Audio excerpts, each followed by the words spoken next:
What's up, and welcome back to Nowstalgia Pod, giving you your weekly look at what's going on in pop culture. My name is Pat Sheehan, joined by my co-host, Dave Martin Swagger. Dave, how you doing, man? I'm good, man.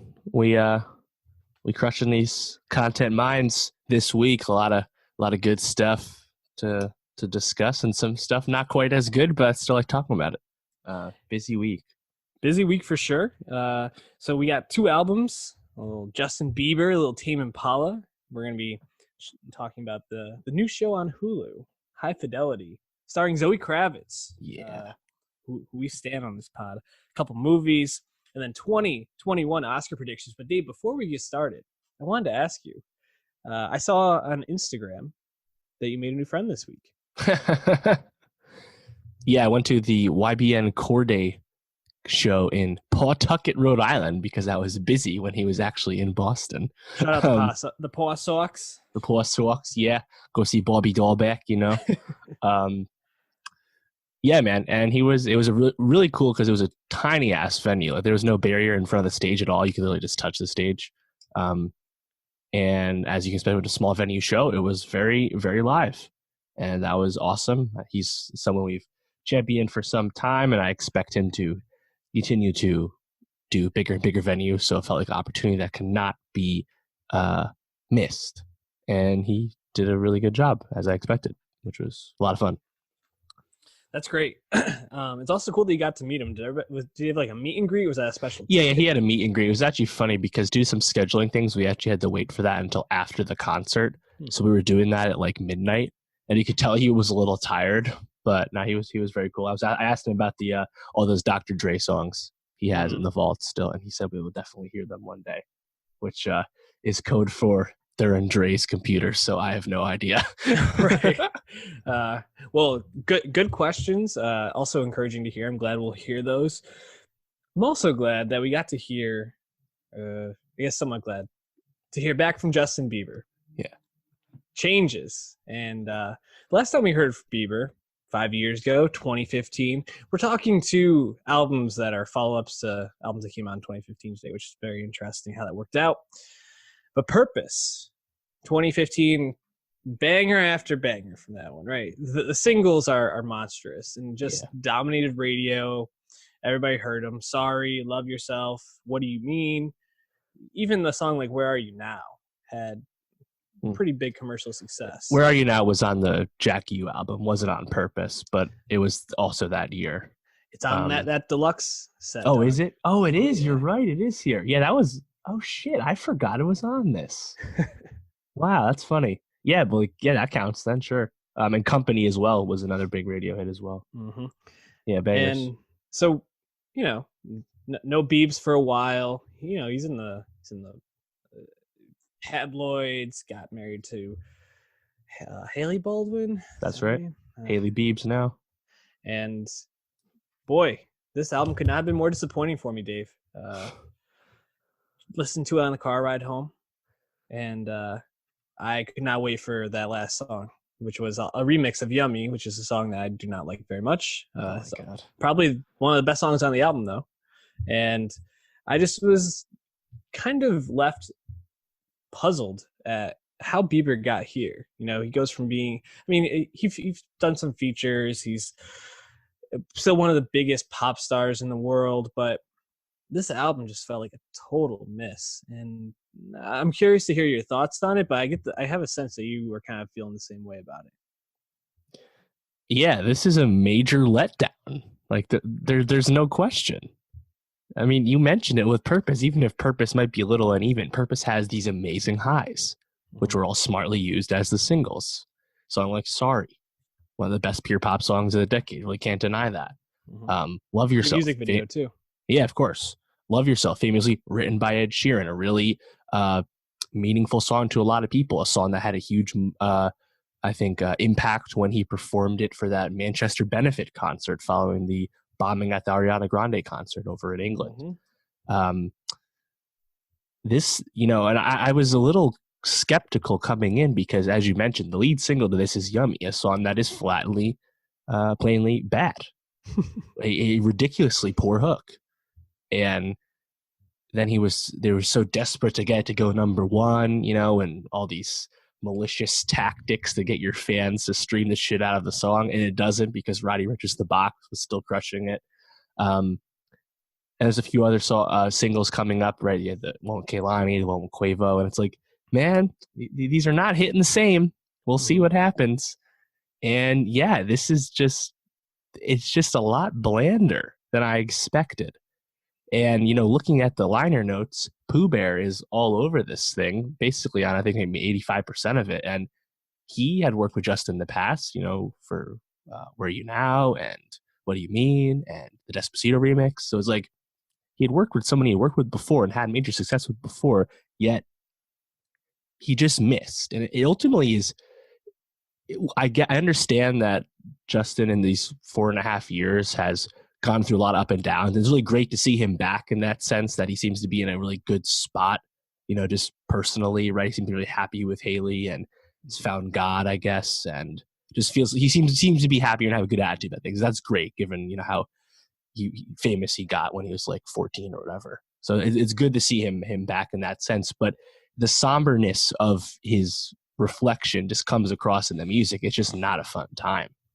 And like, I think some of the production is pretty good throughout this, but Justin's vocals aren't anything special usually, and it's pretty repetitive from a songwriting perspective. So yeah, I found this incredibly disappointing. And I think the thing that maybe I find most disappointing about this is, like you said, Bieber albums are not necessarily known for being like solid, cohesive albums, but you get a couple songs here and there that you just like, okay, this song fucking rules, and this is why Justin Bieber became maybe the biggest star in the world a couple of years ago. Right.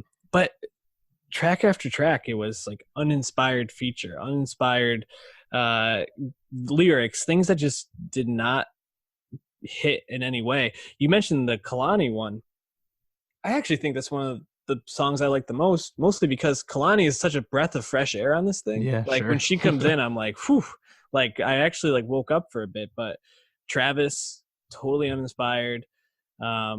Lil Dicky had a very interesting lyric that I just was like, I don't know if I can get with this.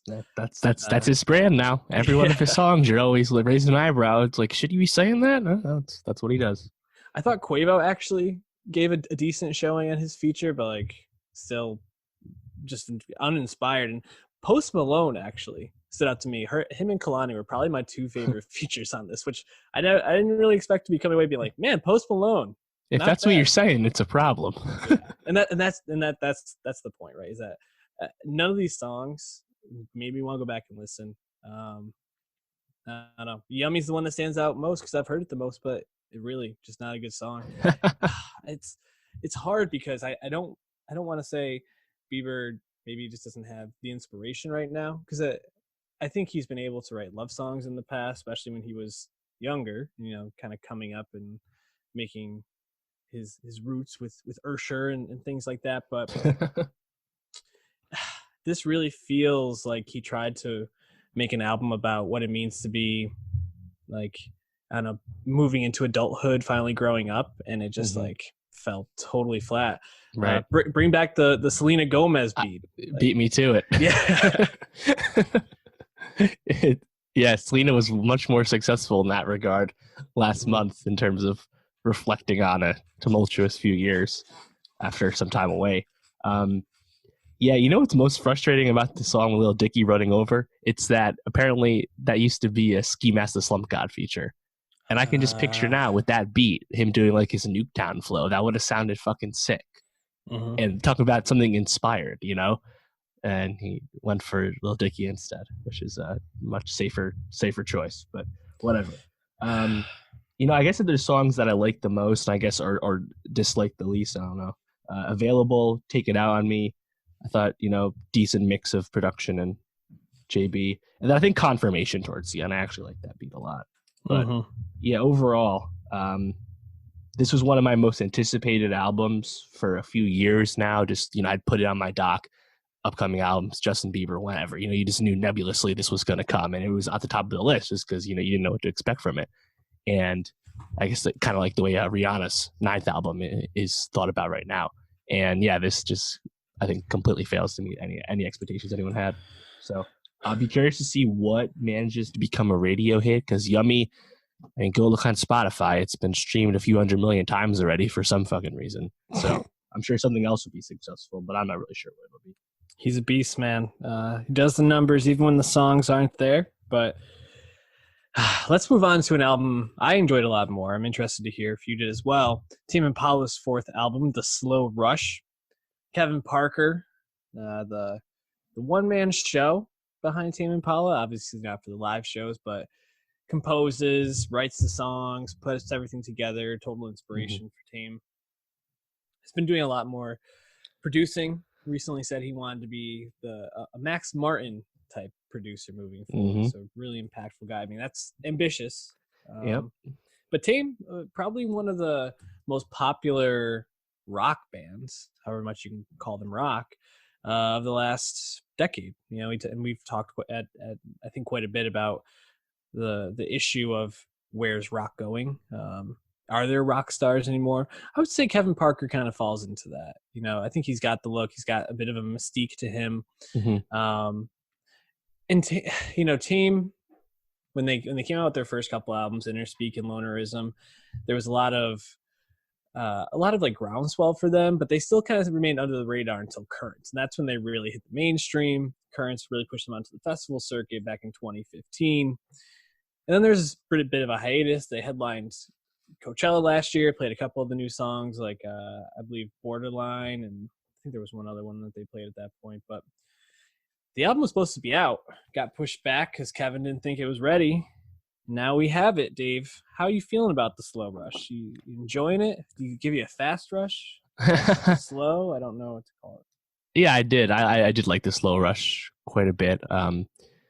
It's hard not to be impressed with just I think Kevin's kind of overwhelming skill with like arranging instrumentation and just overall production. Like there's such like detailed stuff, like whether it's keyboards or kick drums, whatever it might be. It's really detailed, and that's I think what ultimately shines, because I've never been like a huge fan of the vocal mix on most Tame Impala songs, just because it's intentionally understated, so it's letting the rest of the song shine, and I think that's by design once again here.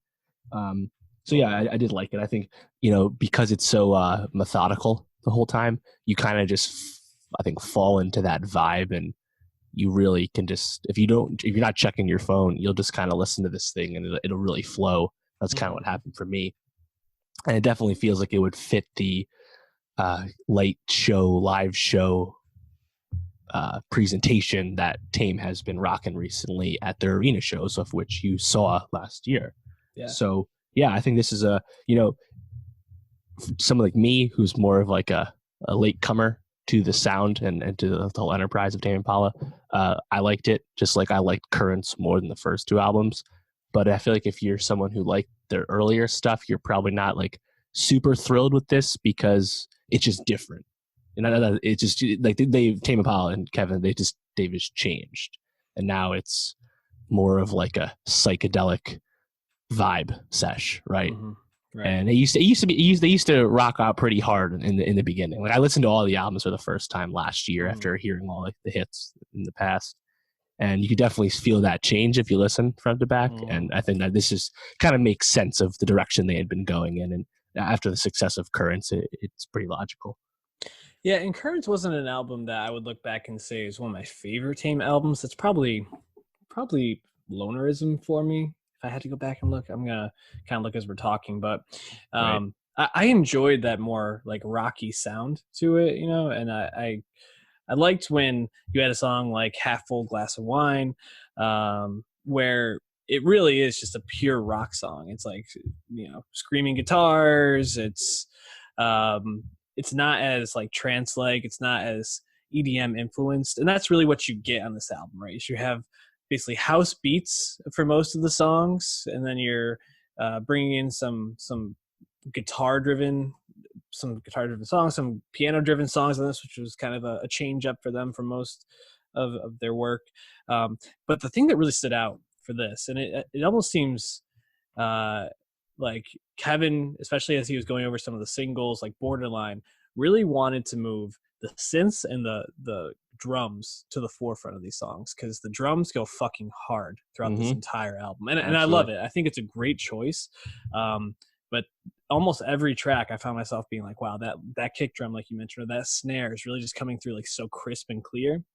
And I think that actually works to elevate the like almost psychedelic nature that Kevin goes for in a lot of these songs, because you're lulled in or like focus on the drums, but then you're kind of lulled in by the rest of it, which I think works well. But he definitely, I think, brought in more genres for this. It sounded like a lot more like the piano kind of reminded me of Hall & Oatesy at times, like Sure. which I didn't mind. There's a lot of congas on this, which I thought was interesting. It feels like he like got a new conga set and just wanted to riff on those a couple of songs. What tracks did you like, or what stood out to you most, maybe? Yeah, I like Borderline more after hearing it in the context of the album. Didn't really jump out to me when I first heard it. He definitely redid it too. Yeah, is that what it is? Maybe I think so. I didn't even realize that. Lost in Yesterday, which was maybe the fourth single. Thought that one was really good. And then One More Year and Is It True at the end? One More Hour? Or Is It True is near the end too.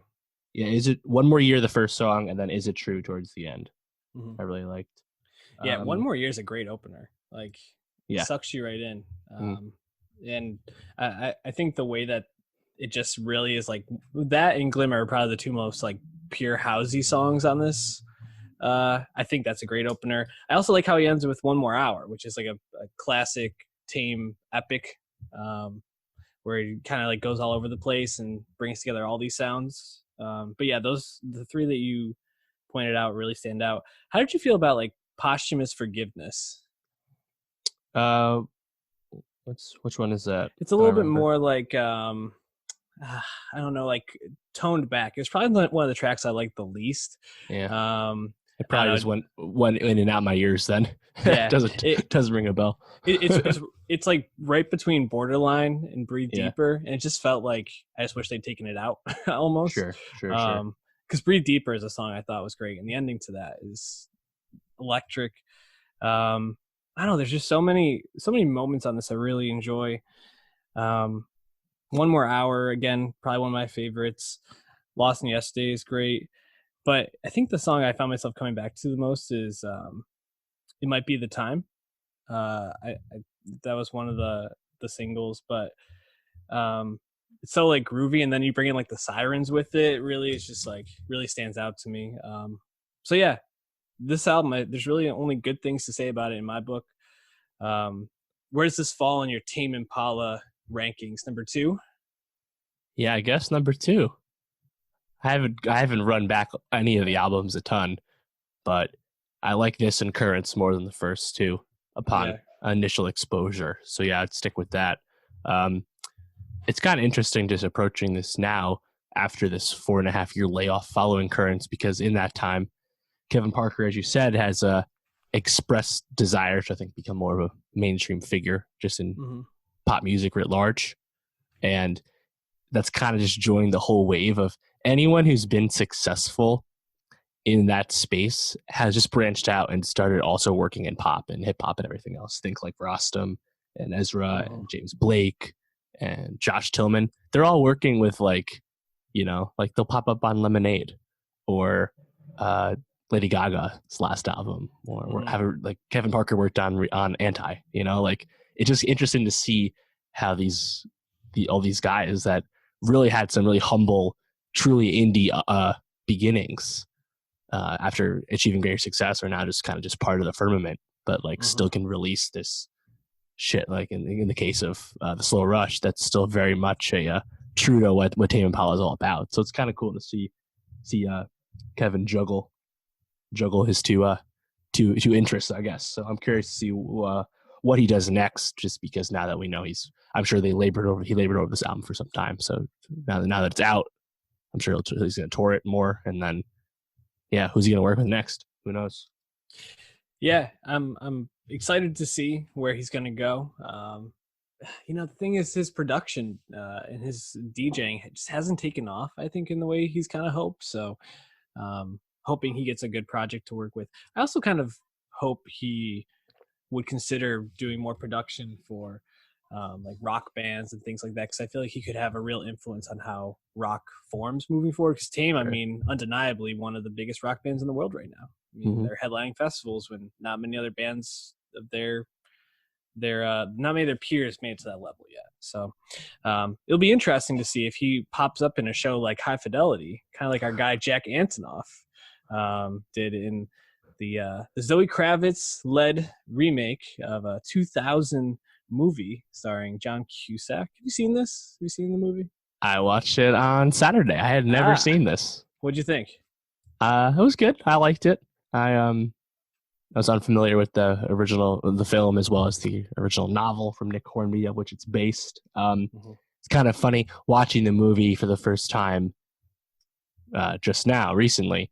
I was like, I could totally see this in New York. And sure enough, this remake moves everything to New York City, just like how the movie moved it from London to Chicago. So it's kind of cool to see the ever-growing change of high fidelity adaptations. But yeah, I mean, it's a gender flip. It's a modern telling.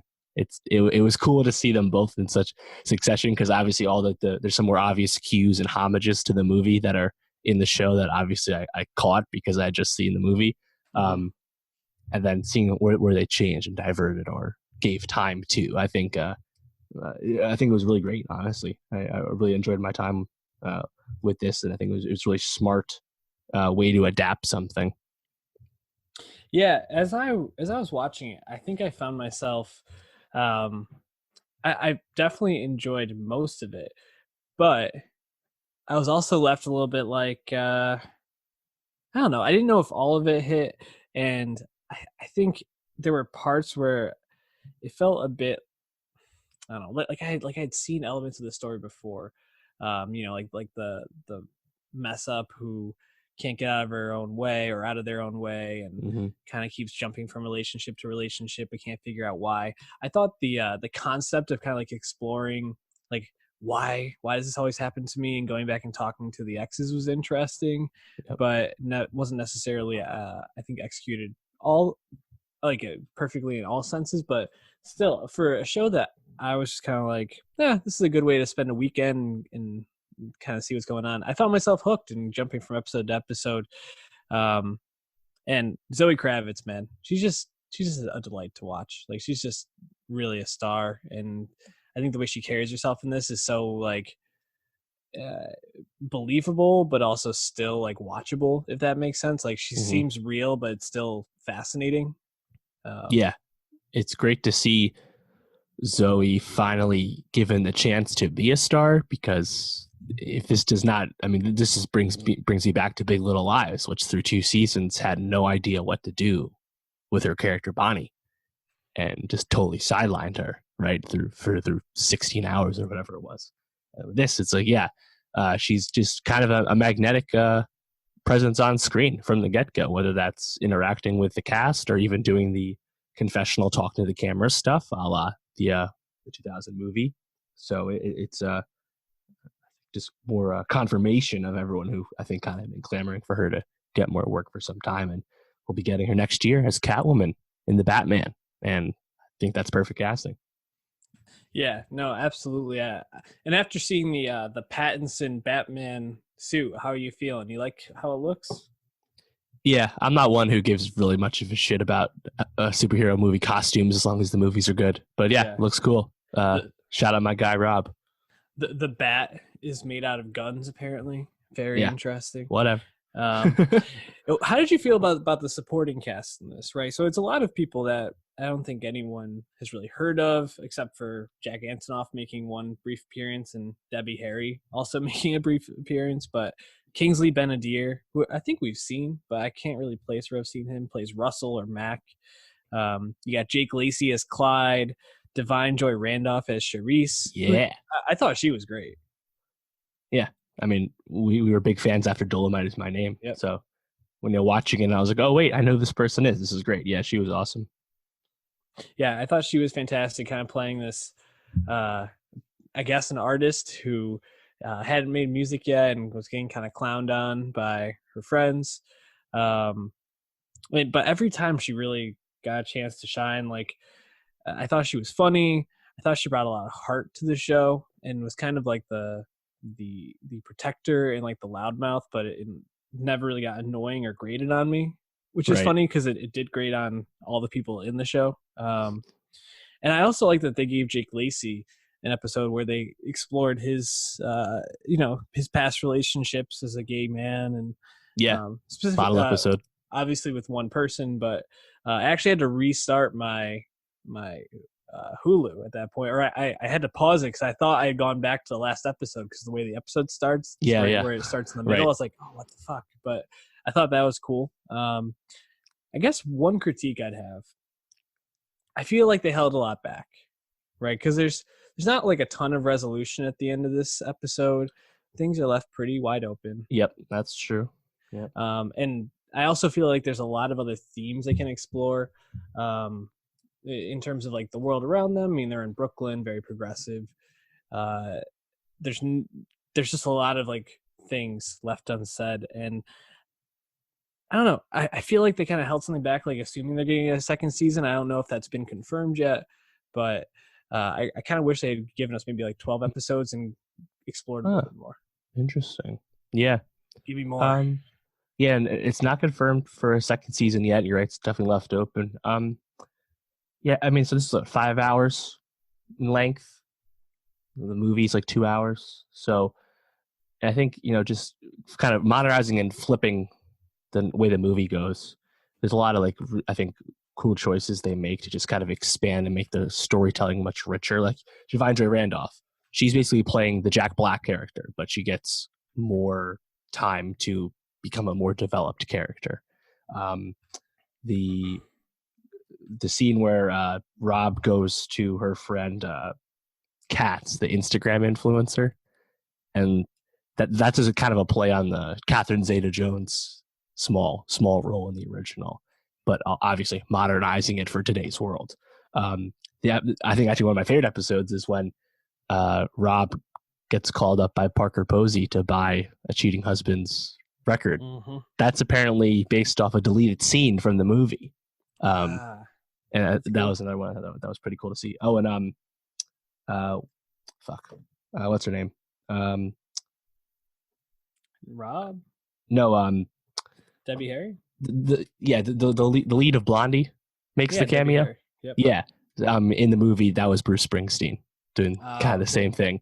So all those kind of callbacks, I think, were really choice, and just kind of, again, bringing like dating into the modern stuff, right? Where there's more talk about read receipts and creeping on Instagram, and just kind of obvious. Oh, having phones. There's no smartphones in the original. The presence of Spotify in terms of creating playlists. Yeah.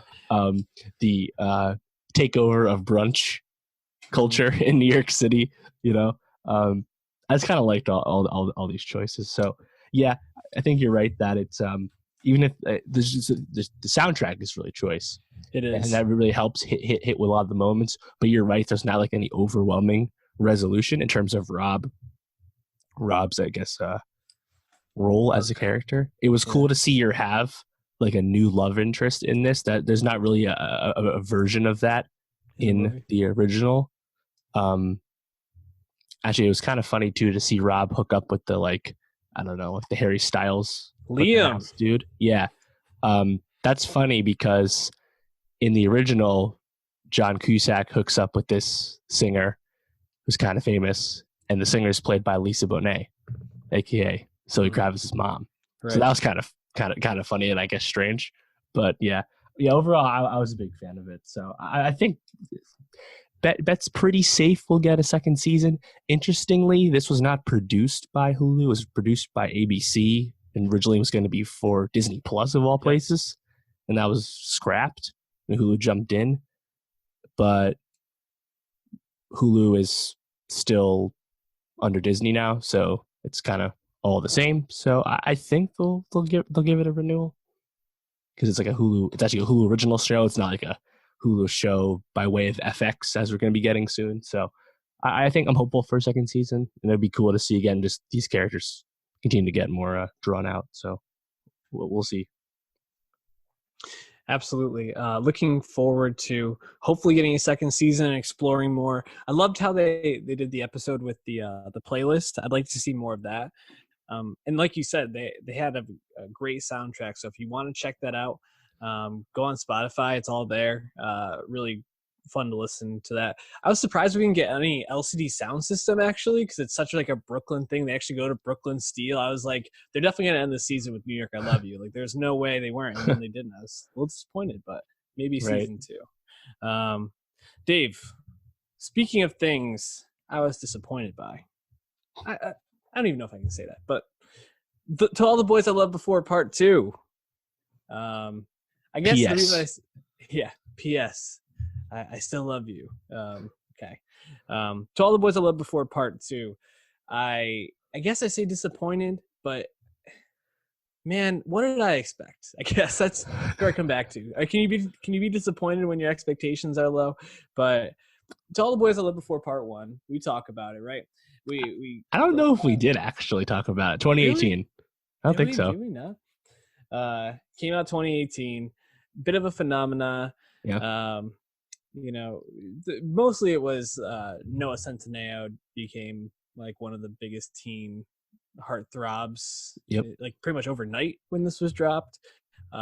Totally out of nowhere, people kind of latched onto it as this like rom-com-ish teenage movie that it's nothing, but it's also kind of fun. It just like came out of nowhere, and the surprise factor I think really gave it a lot of cred. Oh man, this movie was tough. Dave, I don't mean to spoil the rest of our review, but I read your Letterboxd review. Do you want to read it to the folks real quick? Want to pull that up? I wrote barf, period, and submit. So how are you feeling about it? The shit stinks. Like, let's be real. But why? Speaking to expectations and thoughts going in, I think it's important to think about the context of which the first one came out in 2018. Netflix got a lot of credit for kind of pioneering interest in the romantic comedy genre, a genre that has experienced extreme diminishing returns at the traditional box office for the last 10 years or so. Think about something like Set It Up on Netflix, a movie I think is phenomenal. I put that on a lot. I think that's really good. And then To All the Buzz I Loved Before, which is romantic comedy, but more in the teen angle. And then something like The Kissing Booth, which is not good at all, but really just for teens and kids, right? So they kind of were serving, I guess, all three, parts of the pie there. And they've released some other stuff since, and I think all those like Always Be My Maybe last year, another adult rom-com that got a lot of interest. People watch it, rewatch it, and they come to expect Netflix to give them that kind of content among the other things we expect from Netflix. So having this one come back, right, with a lot of Condor and Noah Centineo becoming huge stars,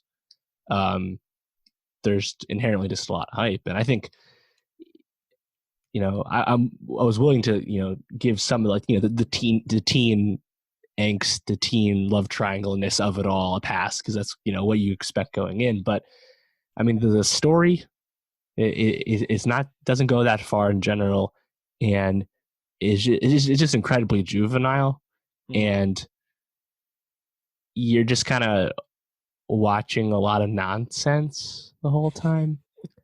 And if you were invested in these relationships, Peter Kavinsky is just more of a douche this time. They kind of played into the Noah Centineo of it all, I guess. So I don't know how people are feeling about that right now. And yeah, what, Team John or Team Peter? How about Team I don't give a shit anymore? Like, yeah, it's funny because I didn't find him to be like a super douche. He just was like dumb, and like just a jock. Good looking jock. It kind of played into the Noah Centineo of it all, but like not a great look for Noah Centineo. No, I think he's happy to move on. They've already filmed the third one. That's already done, so we'll probably get that next year. But yeah, I think Noah's looking forward to establishing his careers, so it's a little more sustainable than being teen heartthrob. Yeah, just being He-Man for the rest of his life. He's pumped. He's thrilled. No, I'm sure he's excited. I'm sure he'll have a great career. He's Very well liked, I would say, and I don't think this movie's going to make anyone dislike him per se. But I actually found myself disliking Laura Jean pretty much the whole time. She felt like a really tough hang, and this is like a bit of a nitpick, but her voiceovers in this were like putting me to sleep, dude. Like it felt like I was listening to Serial, kind of the That's funny. podcast, because Sarah Koenig on that has one of the most soothing voices I've ever heard. But the content is really really awesome. So like it's just like really like an eargasm when she's talking about something or exposing like the inconsistencies in this court case. Listening to Lara Jean talk about I was dreaming about John Ambrose, but I was like having a tough time paying attention, staying awake, having Right. any interest in moving forward and watching this. And you know, the thing is, I could, like you said, you can give all these things a pass, but I just did not really find much about this movie fun. Like when I'm watching these teen movies, like the things I always go back to are like the fun moments or like the moments that really drew me in. Like when you think about the moments from this movie, is there like one scene in particular where you're like, well, you know what, that looked like a good time, or like, man, those teenagers were being just teenagers that looked like it all just seemed like Uh, very bland and dreadful to me. yeah, I mean, I like the little sister. You know, Yeah. she's funny as hell, Mm-hmm. but she's even less of a presence this time than she is in the first one. Yep. Um, The big sisters in it for one scene. that's right. Yeah. Give them more. Yeah. I mean, I guess I like the black pink drop when she's going to show support for her man's. Like, I guess that was cool. Let's kill this love. But yeah, it was just a lot blander than I expected. You know, just ultimately kind of tropey and just kind of lame. You know, very lame. Like I just watched Set It Up again recently. Like Set It Up is so fucking good. Crazy Rich Asians is so good. Mm-hmm. And like we kind of have a new standard. And this is really just double down into let's just do the teen bullshit, you know? Mm-hmm. So whatever. Not for me. Not for you, Dave.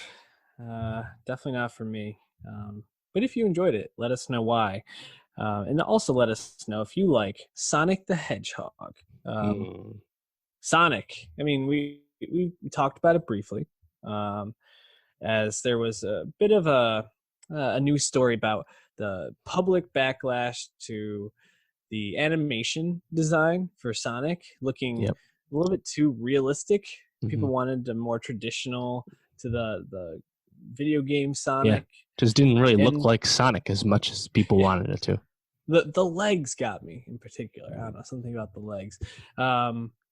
So they were like, you know what? You're right. We're going to fix it. We'll give the people what they want. Sonic dropped this past Friday, Dave. Did they fix it? Did they give the people what they wanted? Well, it's funny. I actually think I had no problems with the animation. I did nothing looked like super like egregious, like, oh, that's unfinished. Look, there's Henry Cavill's upper lip in Justice League. There's nothing like that going on. I think it looked fine.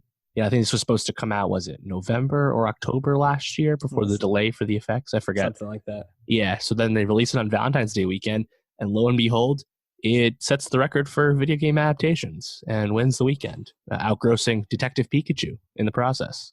My theater was packed at like 11:30 on a Sunday. Right. Absolutely packed.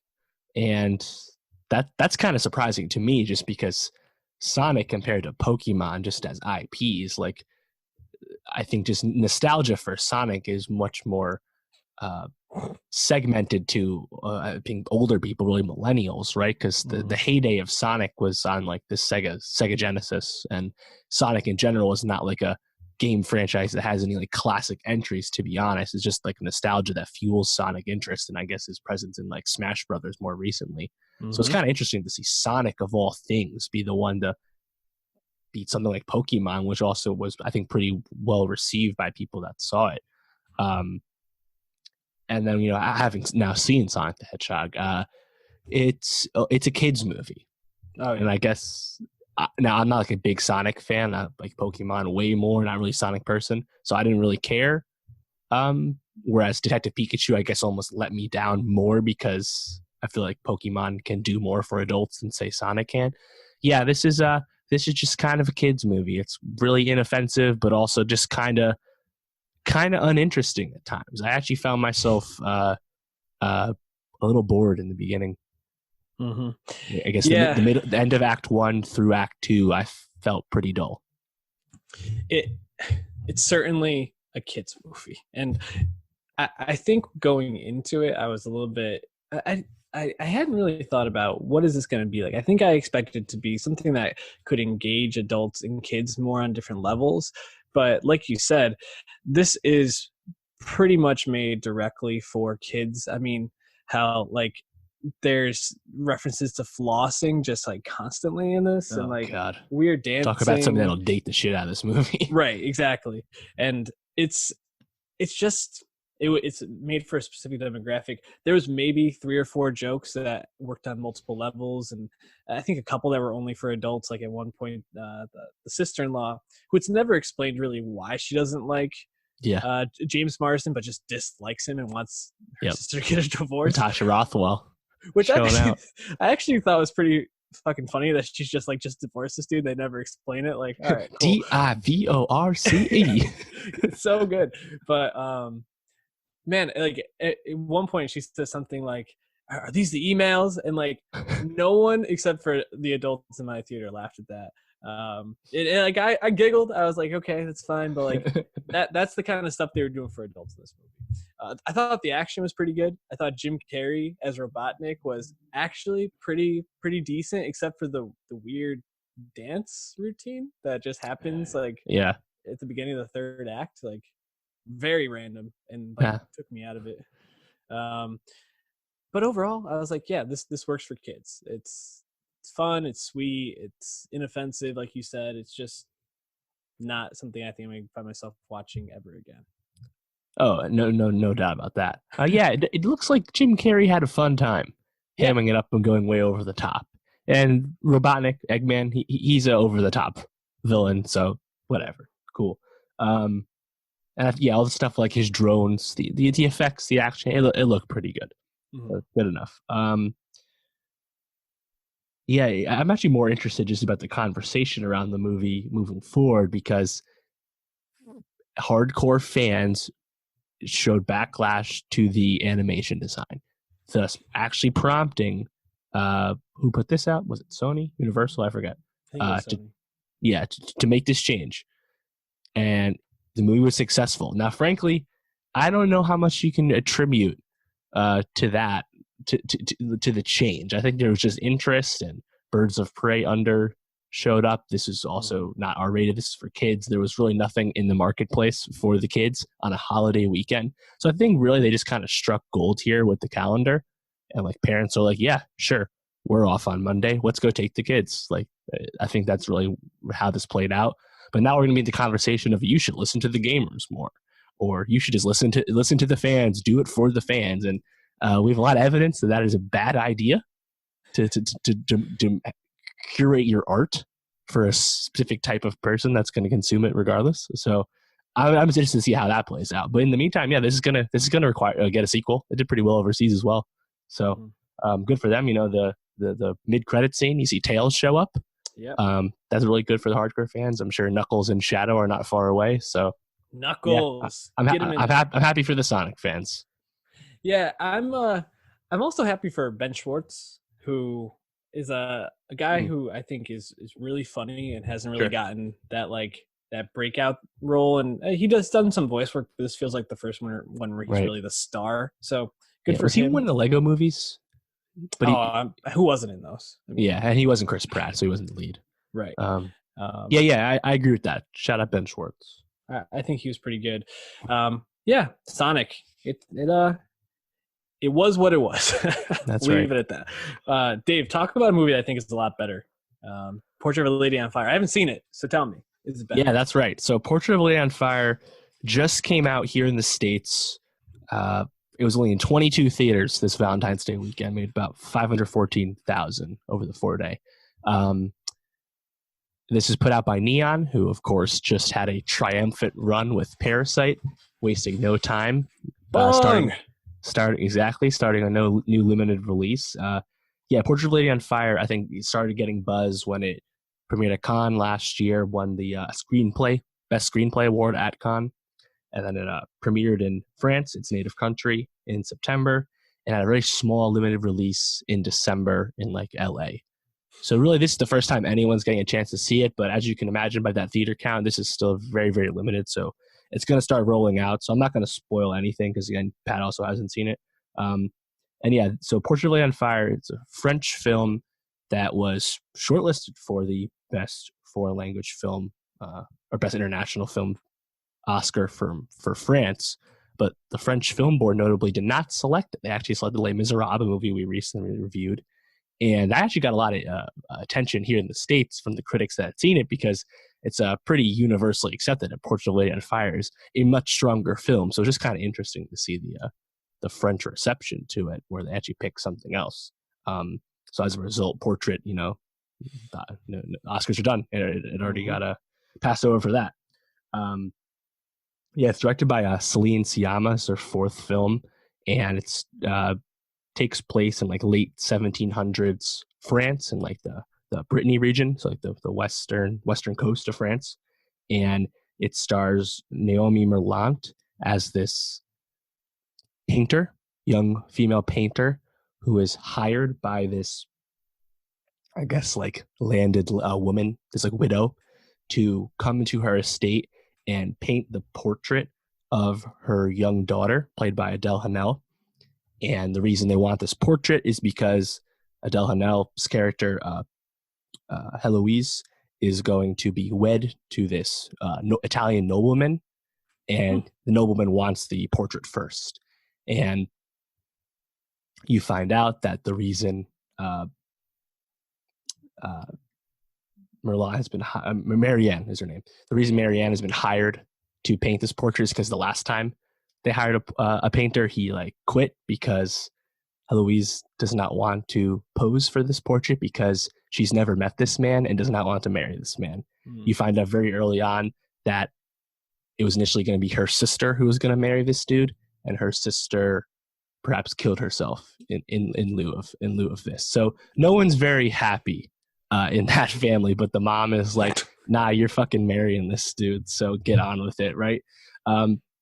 And this is honestly a really it's a really minimalist movie. There's not a whole lot of plot going on. It's a lot of just close-ups and conversations, and it's about a romance. And it's honestly one of the most intimate romances I've ever seen on screen. Like it's truly remarkable in that regard. And just watching these two women get to know each other, and I think this is all early stuff. So Marianne does not tell Heloise that she's going to paint her portrait. She's like doing it in secret off memory. She's just apparently a companion that's like going to go walk around with her and hang out with her and stuff. And she's like trying to sneak in these like sketches and stuff to get this in. Anyway, as they get to know each other, the romance develops, and as things happen. But the movie also kind of mixes in, as you can expect, this is late 1700s Europe, gay relationships of any kind not accepted, right? This is already someone who's being wed against her will. So that this is not going to end well, because the movie is actually framed as a flashback where Marianne is teaching women to paint, and she's looking back on this. You already know they don't end up together from the second minute in the movie. But I think it was a really smart choice, because then you can not just get lost in the few weeks they have together. And yeah, it's just I think a really intimate movie, and there's some really I think really stark moments. You look in the trailer, there's this like chanting chorus of sorts in the trailer. That's a really important moment. Overall, when music does show up, it has a really important impact. There's a really smart use of Orpheus, the Greek myth, in this. I don't really want to say much else, is because it's I don't want to spoil anything else, but it's a really special movie, and I'd recommend people see it as this continues to expand, just because you don't see a lot of stuff like this. And like I said, Celine Sciamma, she also wrote this. It's really precise in how it's trying to tell this romance. Like I said, there's not a lot of plot. It's really only in like one location, two locations, a lot of natural light for the exterior stuff. So it's just really intimate. It's about those conversations and about this connection and how memory takes hold as people move apart. And it's really special movie. So I would highly recommend this. Man, it's too bad it didn't get nominated. Like, it would have been interesting to see that in Parasite go up against each other. Obviously, probably would have lost, but still worth the nomination. It's also interesting because I feel like the trailer of this just did not grab me at all. Like, I was not interested at all. It's a common refrain from critics who had seen it a while ago. They're like, "That's a bad trailer. You don't even have to watch it if you don't want to." Yeah. And yeah, I would agree. The trailer doesn't. I guess it's kind of hard to cut a trailer from this, thinking back on it, just because there's not a lot to communicate in the trailer without giving shit away. So yeah, it's not a great trailer. So no, keep that in mind. But go see the movie, please. And we're going to be talking about more movies people are going to want to see, because we're going to do our early 2021 Oscar predictions that are probably going to be right 100%. We did pretty good last year, or where we did our 10 month in advance predictions, was it? Something like that, yeah. Yeah, we did pretty good. The Academy Awards, I think, will be happening like almost like literally a year from now. Maybe. Yeah, they moved it back again to mid-February, right? Yeah, so pretty close to when we're doing this. So really giving you a year to start placing your bets. And Dave, why don't we start with the movie that's your background? The trailer just dropped for it.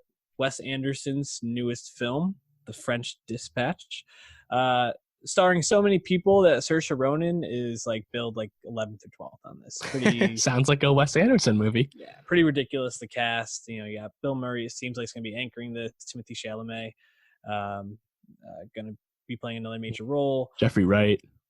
Elizabeth Moss.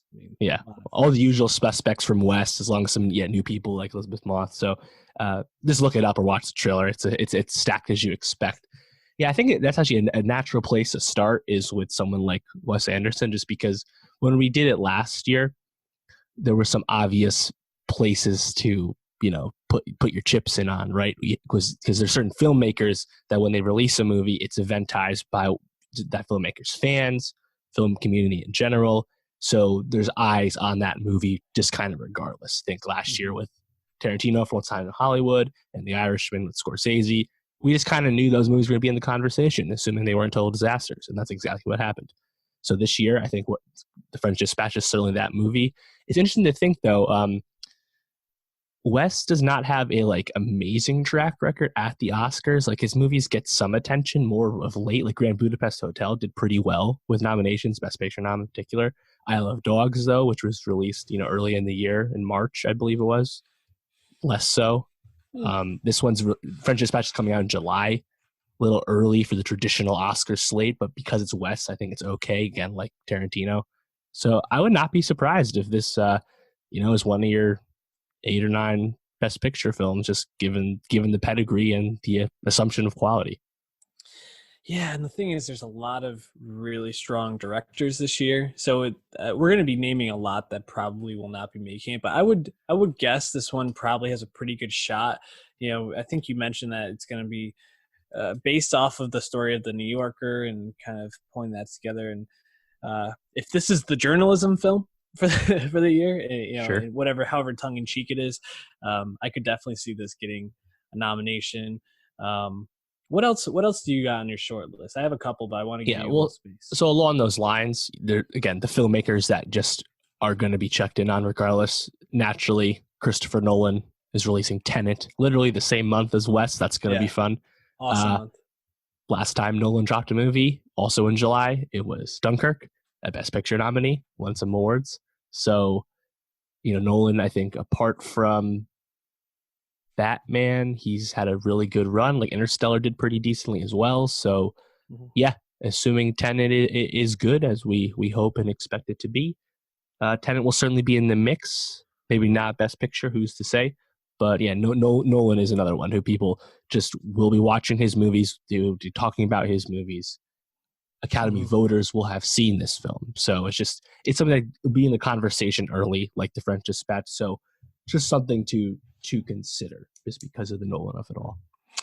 Yeah, and I think we also can just kind of throw out there Dune, which is a movie Yep. we mentioned, but another stack cast: Denis Villeneuve, teaming up with Timothy Chalamet, and it's going to be talked about. It's dropping, I Yeah. think, on Christmas of Yes. next So year. it's So right. It's in that like 1917 yep. slot this time, but it's even bigger because they're going to release that wide from the jump. So yeah, Dune is another like the, maybe it goes Blade Runner 2049 like his last go around where it actually gets kind of underlooked.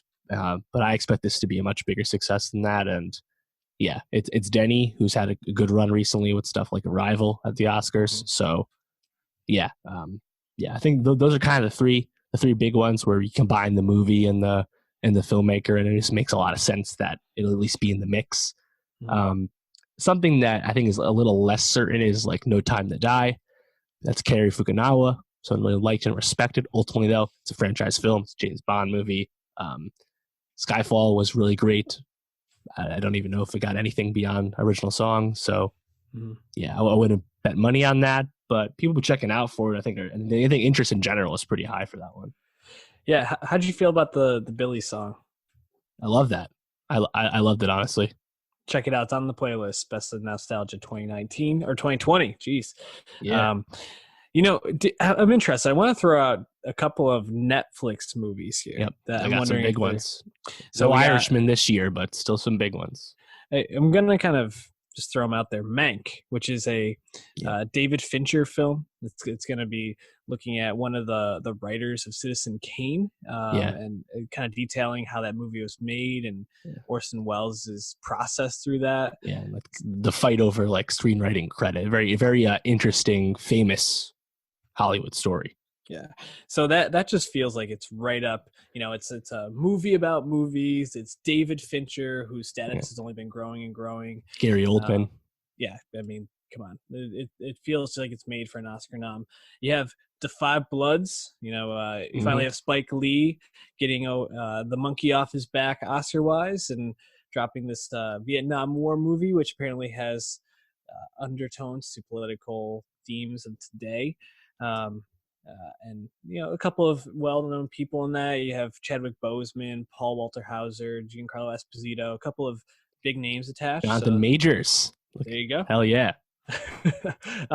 So the cast is there, but then the one that is getting a lot of buzz, and there's only one time has there ever been a remake that wins Best Picture, but West Side Story, Yep. directed by Steven Spielberg, feels like it's positioned to just be an Oscar darling and Another Christmas release. potentially being that movie that finally brings Netflix home its Oscar win for Best Picture. I think that's going to rest a lot on Ansel's performance. To be completely honest, I think we've been a little bit skeptical about if he's the right person to lead that. I think if he kills it and he's just fantastic, we'll be talking about it in the race. I think if not, I Right. could easily see this falling to the side. Yeah. That's actually not a Netflix movie, just to be clear. That's a Fox Legacy film, one of their last Oh, movies. I thought that Yeah. was dropping on Netflix. Not the No, case. no, but that's Oh, Fox and Amblin produced gotcha. Spielberg's side. Yeah, yeah, that's another interesting one, just because it's in that Hammer slot right around Mhm. Christmas. It's hard to envision a scenario where that movie doesn't make a shit ton of money, Yeah. just given what it is when it's coming out, stuff like that. Um, kind of interesting, similar thought. In the Heights, the film adaptation of Lin Manuel's Mm. first hit musical, that comes out in, I believe, June, starring Anthony Ramos, who got famous, of course, from Hamilton. Lin is, I think, just universally beloved right now in Hollywood. And he didn't direct this or anything, but he obviously is the genesis for it. So I think In the Heights, maybe if that's good, and this is a pure movie adaptation of the play, not the filmed versions of theater work, the way the Hamilton stuff Mm-hmm. that's coming next year is. So, musicals have had some good success recently. And Lynn is so famous and well liked that wouldn't shock me either. But again, coming out a little early, so you never know. Mm-hmm. A couple other ones. Want to see where you're at with it. Aaron Sorkin is making the trial of the Chicago Seven. Yes, sir. Pretty famous story. Everybody loves Aaron Sorkin's writing. This feels maybe not like everyone, it could be there, but it gets I feel like most people do. Yeah, it gets strong reaction either way, right? Everyone has an opinion on Sorkin writing. Sure. I love it. This feels like it could also be an Oscar-y type movie. But the thing is, his last movie, Molly's Game, seemed like it could be too, and kind of fell to the side. Did get a Producers Guild a nomination, or something down the line. Yeah. But that one's lined up. Also, News of the World. It's Tom Hanks as a Civil War veteran, kind of traveling across the South. Teaming up with Paul Greengrass feels like it could be up there. I mean, last time that they were together was Captain Phillips, so potentially in the mix. And that's also coming out in December, so coming out at that right time. What else feels like it's close or in that mix for you, though? Yeah, I think we've kind of hit a lot of the obvious ones, right? Like Mank, World. Yeah. Like, I mean, I got some other ones I'm thinking about. Trial of Chicago 7, I think you're right. It's a really solid bet just because it's Sorkin's second time in the director chair. He's already gotten love for his screenplays, so that's a good one. Then I think you can start looking at movies that are unlikely to be Best Picture contenders, but can certainly get attention for other stuff, such as like King Richard. That's the Will Smith movie where he's playing Richard Williams, the notorious father of Venus and Serena Williams. Big Willie. He's, I think, kind of had interesting run of films lately in terms of successful ones and not successful ones, but it's riding high right now after Bad Boys 3. So maybe interesting to see if Will truly does bring it, him getting really back to being the great actor that he is. And that's coming out in November, I think right around Thanksgiving. So you could see that kind of picking up steam and Will being in that Best Actor race. For definitely. Sure. A dark horse, something I just want to throw out there. Because he's also beloved by the Academy, obviously. Taika Waititi has a movie coming out this year called Next Goal Wins. Oh, he does? I didn't have that one. It's supposed to drop this year, but there's not much confirmed around it, so this could be something that's pushed back a little bit further. However, just looking at the cast, it's Fassbender leading it. You have Elizabeth Moss in it as well. It's focusing. Oh, Armie Hammer's also in it. So there's some star power behind it. They're looking at it's a comedy, which I think is going to make it hard to get into the race. But it's looking at American Samoa and how soccer kind of came about with that and like the role that it played. I think it's for a specific team or something along those lines. But Taika is so beloved right now. I feel like anything he puts out, especially if it's like touching on culture and it has that sweet meaning behind it, he's got to have his name thrown out there. So sure, Taika's one, and then there's two projects that we don't even know if it's going to happen this year. Probably 2021, but I feel like we'd be remiss if we didn't mention it. PTA and David O. Russell both are kind of gearing up for their next movies, and if they drop this year, I think they're certainly in the mix. Right. Yeah, I think the David O. Russell one, very unlikely. Like stuff like I know Mank, as far as we know, isn't actually done being filmed yet, but was like halfway done around New Year. So it needs to be like being filmed to come out, because like not everyone works like Clint Eastwood. A lot of filmmakers are just going to take more time to put this shit out, and then whoever they're distributing with will be like, all right, cool, we can wait till Sundance next year, we can just kick it off, right? So like if you're not ready for one of these upcoming festivals this year, whether you want to be early for Cannes or you want to be late with the fall shit, like if you have prestige aspirations, you're just gonna roll it over, right?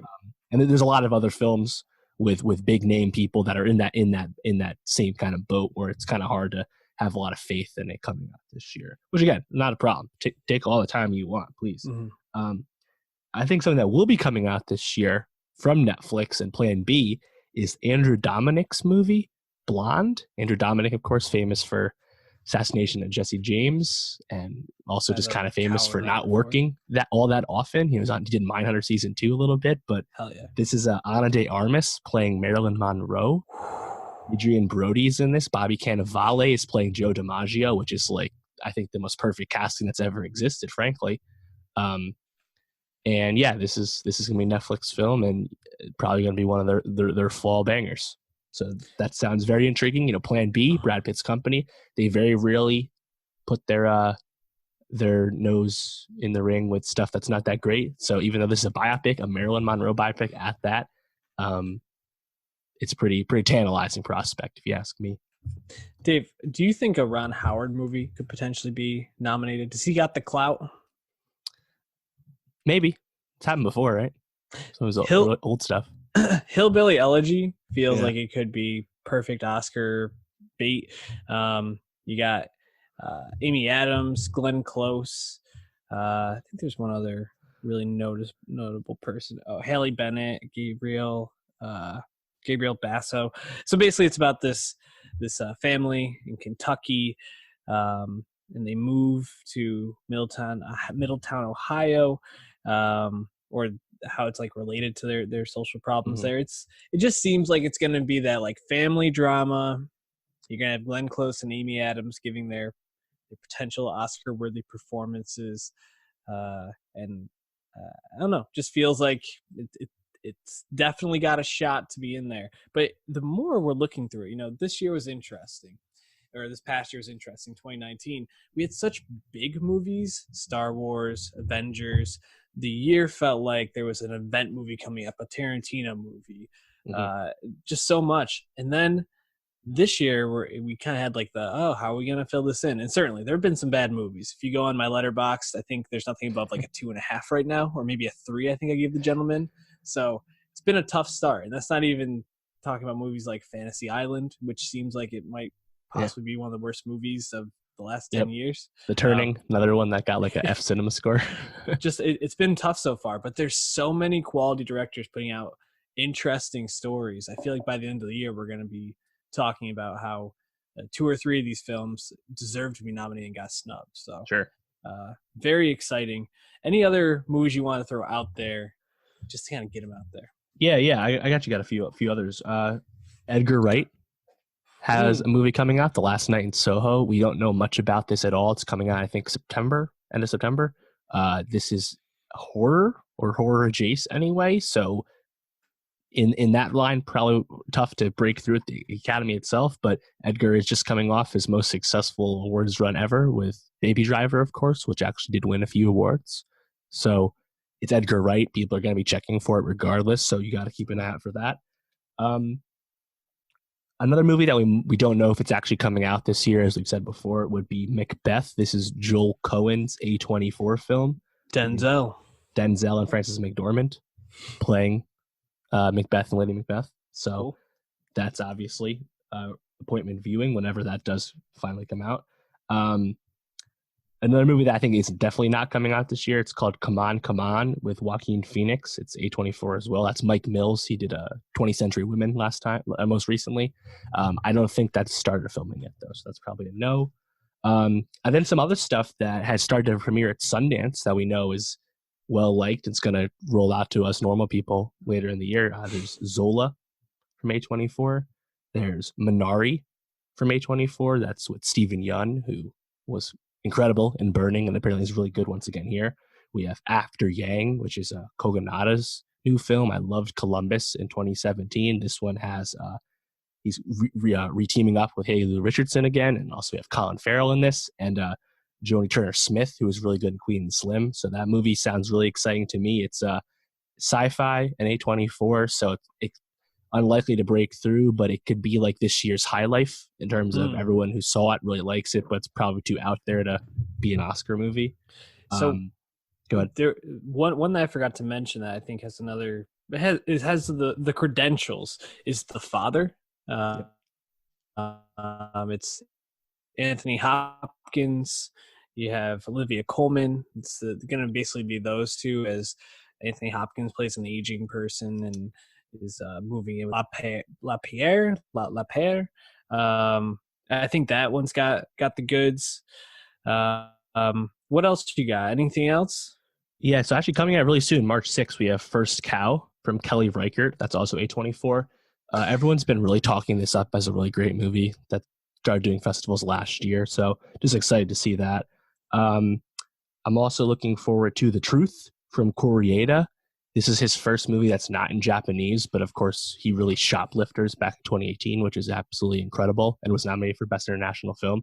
This one's now it's in French, so it's still not an English movie, but that's certainly going to be probably a contender for Best International Film.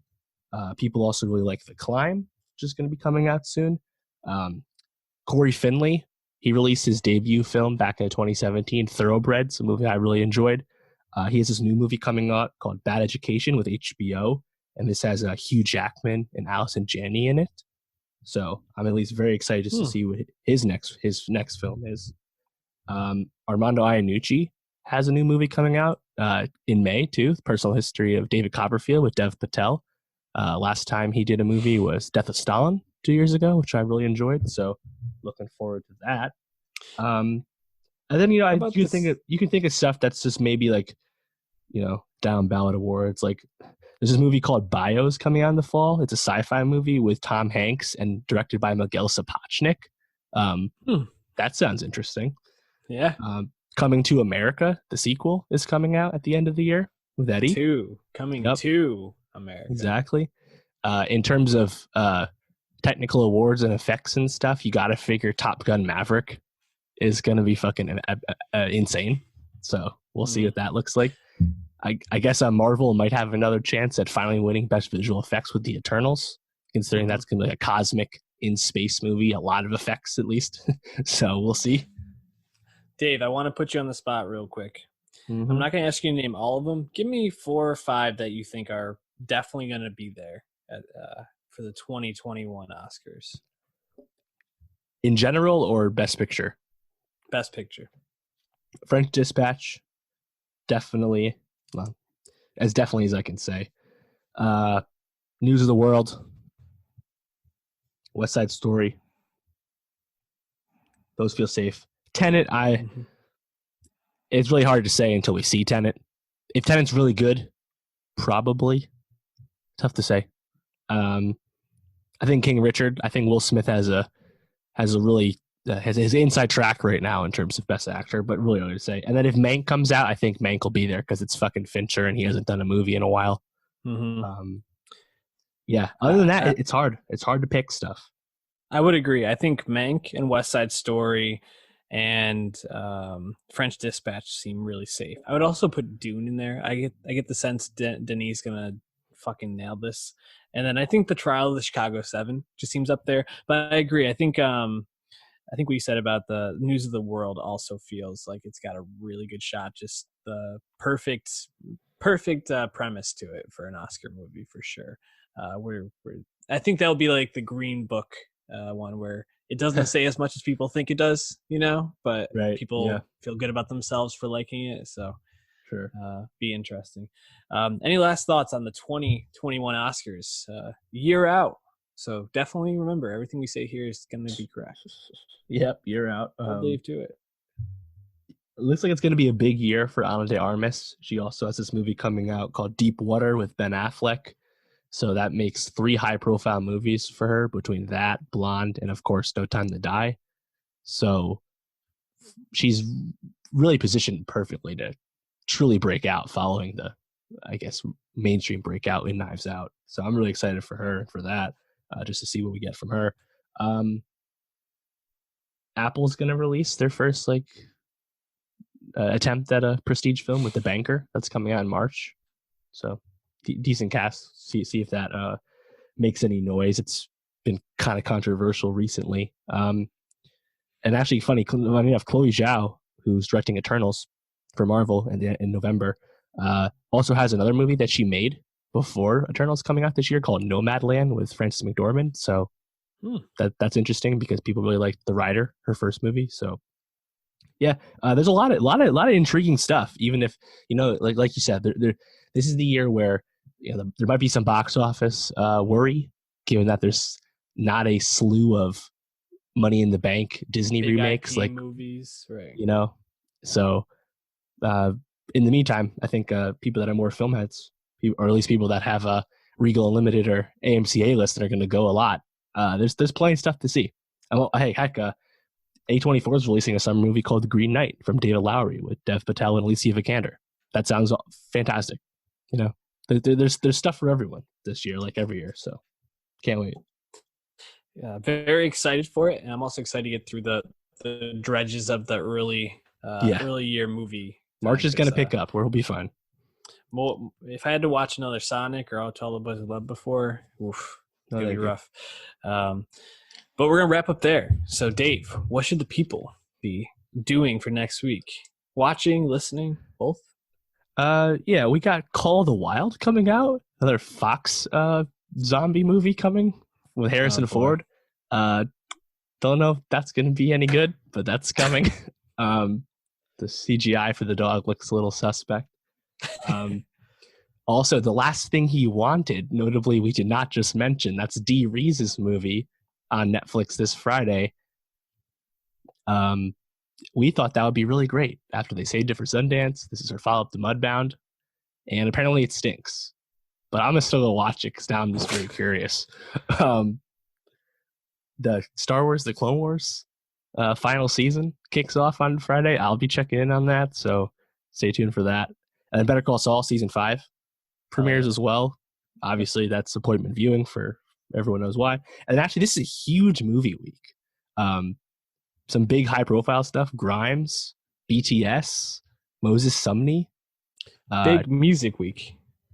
King Cruel, hip hop heads. You got Kamaya, you got Duke Deuce, you got NBA YoungBoy. That's a lot of stuff to check in on. So yeah, big week. We'll be talking about some of that stuff.